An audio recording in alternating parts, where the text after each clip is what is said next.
بسم اللہ الرحمن الرحیم۔ السلام علیکم، میں ہوں محمد عثمان اور آپ دیکھ رہے ہیں پروگرام حرف راز اور مقبول جان کے ساتھ۔ ناظرین، آج پاکستان سمیت دنیا بھر میں یوم استحصال کشمیر منایا گیا۔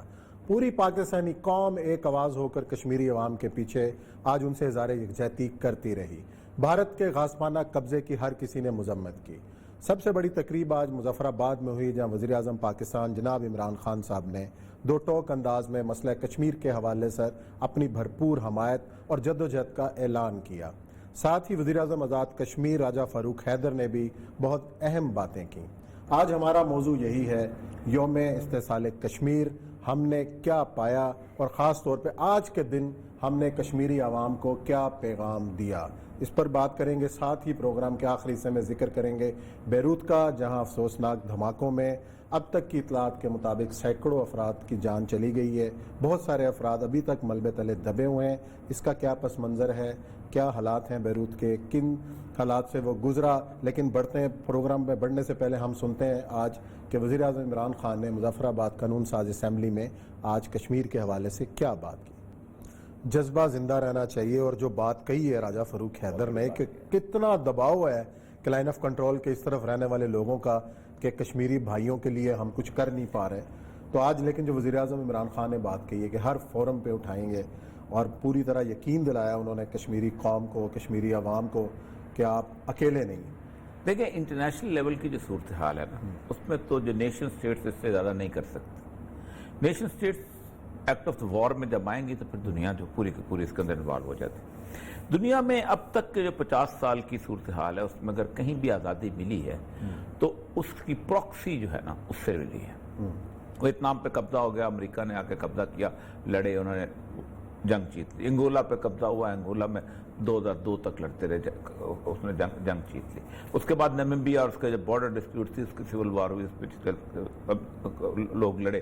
افریقہ کا تو آپ نقشے کے اندر آپ کو اتنے لوگ مل جائیں گے جنہوں نے پراکسی وار سے جیتی۔ کشمیر کے اندر بھی بنیادی جنگ جو ہے وہ کشمیریوں نے ہی کرنی ہے، اور اسی طرح کرنی ہے جیسے آج دنیا نے سبق سکھا دیا ہے کہ آل دی کمیٹی آف نیشن افغانستان کے اندر گھس جائے، پراکسی والے جیتتے ہیں، اور پراکسی والے آخر میں آپ ٹیبل پہ بیٹھنے پڑتا ہے، ان کے ساتھ بیٹھنا پڑتا ہے۔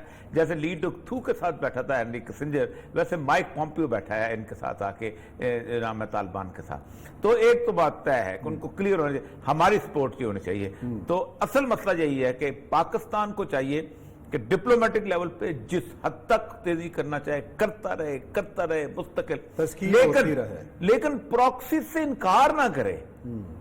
جو وہاں لڑ رہے ہیں ان کو عزت دے گا۔ اور تو میں یہ بہت بڑا قدم ہے سید علی گیلانی کو نشان پاکستان دینے کا، اس کو آپ سوچ نہیں سکتے یہ کتنی بڑی انٹرنیشنل اس کی ریپرکشن ہوگی، اتنی بڑی آپ سوچیں نا کہ آپ ایک وار لڑنے والے کو، ایک وارئر کو آپ نشان پاکستان دینا، کہ you are supporting the struggle. اور وہ کس کا پولیٹیکل فیس ہے؟ ملیٹنٹ کا پولیٹیکل فیس ہے نا۔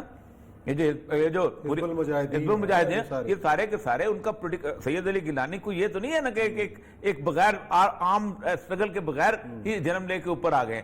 تو یہ بہت بڑا سٹیپ ہے 14 اگست کو دے رہے ہیں ہم، اور یہ بتائے گا کہ we can support the process. اچھا، یہ تو ہو گئی جو ہم نے کرنا ہے، اور اب کشمیری عوام اس بارے میں کیا سوچ رہے ہیں، خاص طور پہ جو نقشے کے اندر ہم نے اس وقت محصور ہے اور جو وہاں محصور ہیں، اور آج کے دن کے حوالے سے ان کے کیا احساسات ہیں۔ ہمیں لندن سے جوائن کیا ہے، BBC کے ساتھ بڑا عرصہ منسلک رہی ہیں نعیمہ احمد مجہور صاحبہ، سری نگر سے ان کا تعلق ہے، بڑے عرصے سے ہم ان سے تجزیے بھی لیتے رہے ہیں۔ ان کو ویلکم کہیں گے اپنے پروگرام۔ السلام علیکم نعیمہ صاحبہ۔ جی وعلیکم السلام۔ نعیمہ صاحبہ، ہم یہی بات کر رہے ہیں کہ آج یوم استحصال پوری دنیا میں منایا گیا، پاکستان کے اندر بھی ریلیاں نکلیں، وزیر اعظم پاکستان نے بھی دو ٹوک ایک بار پھر مدد کا اعادہ کیا ہے۔ کشمیری جو اس وقت محصور ہیں، 1 سال سے وہاں لاک ڈاؤن کے اندر اپنی زندگی گزار رہے ہیں، ان کے کیا احساسات اور جذبات ہیں آج کے دن؟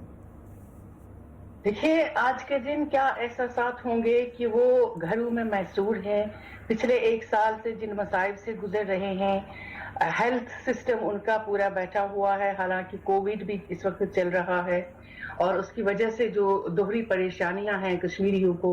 اس کے علاوہ آپ کا کمیونیکیشن بلاکیڈ ہے، وہاں پہ آپ بات بھی نہیں کر سکتے ہیں، اور آپ کا کوئی ہے بھی نہیں۔ جو پہلے ایڈمنسٹریشن میں جب اسٹیٹ گورنمنٹ ہوتی تھی تو کم سے کم 2-4 افسر کشمیری ہوتے تھے جن سے آپ اپنے مسائل کی نشاندہی کر کے ان کا ریڈریسل چاہتے تھے، وہ بھی آج نہیں ہے۔ پورا نظام جو ہے دلی سے چل رہا ہے، اور جس نظام میں کہیں پہ کوئی کشمیری نہیں ہے۔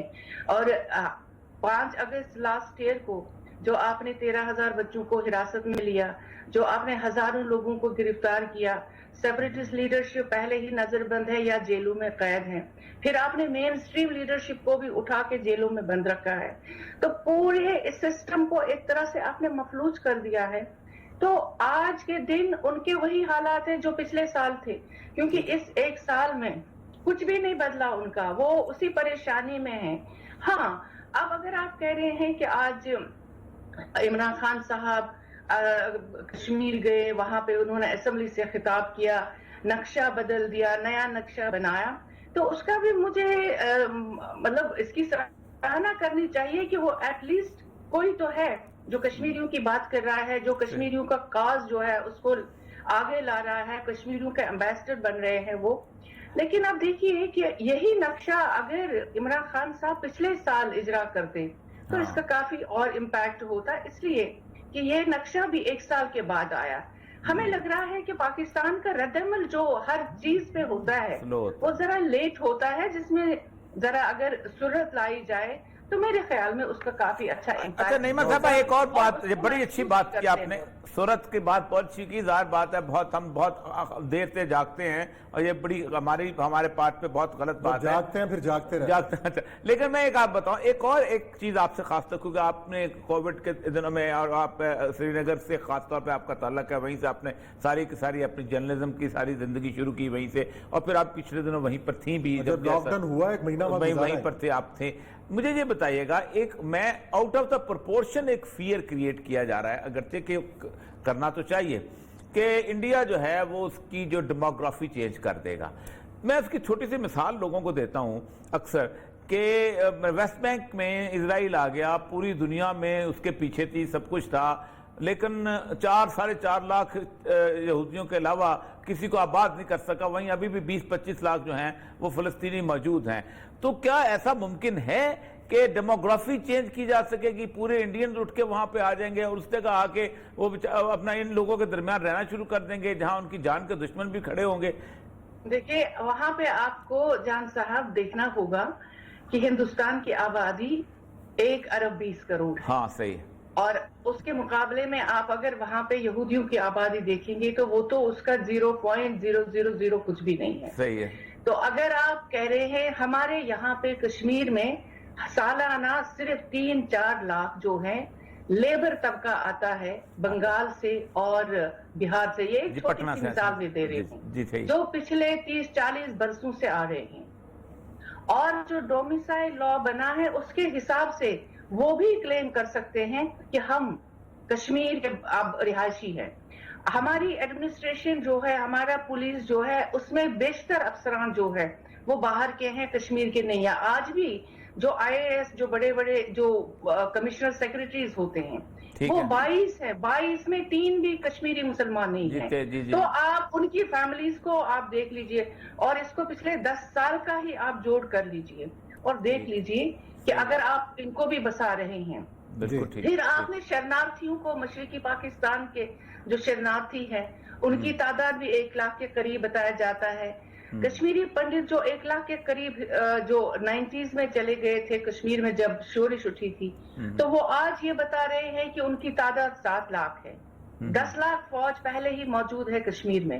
تو اس سب کو جب آپ ملا کے دیکھیں گے تو آپ بتائیے 80 لاکھ پاپولیشن ہے کشمیر کی، صرف وادی کی، تو اس میں آپ اتنے جب لوگ آئیں گے ان کو بسائیں گے، تو آپ مجھے بتائیے کہ 10 سال میں کیا کشمیر مسلم اکثریت والا علاقہ ہوگا؟ آپ اس کا تناسب جو ہے ختم کر رہے ہیں۔ درست بات۔ اچھا یہ مجھے بتائیے گا، ایک کشمیریوں کا ایک طبقہ یہ سمجھتا ہے کہ جب تک بھارت کے اندر بسنے والے مسلمان ان کا ساتھ نہیں دیتے، کیونکہ ان کی طرف سے ہمیشہ سے ایک بے حسی سی رہی ہے، اور وہ سمجھتے رہے ہیں کہ کشمیر کے لوگوں نے ہمارے لیے بھی مشکلات پیدا کی ہیں، تو اب تو خیر مودی کے آنے کے بعد یہ مسئلہ کلیئر ہو گیا، اب تو وہ جو اس طرح کی وہ خود بھگت رہے ہیں، وہ سمجھتے یہ ہیں ایک طبقہ کچھ ان کے لیڈرشپ کہ وہ جب تک ساتھ نہیں دیں گے ہم آزادی کی طرف آگے نہیں بڑھ سکتے۔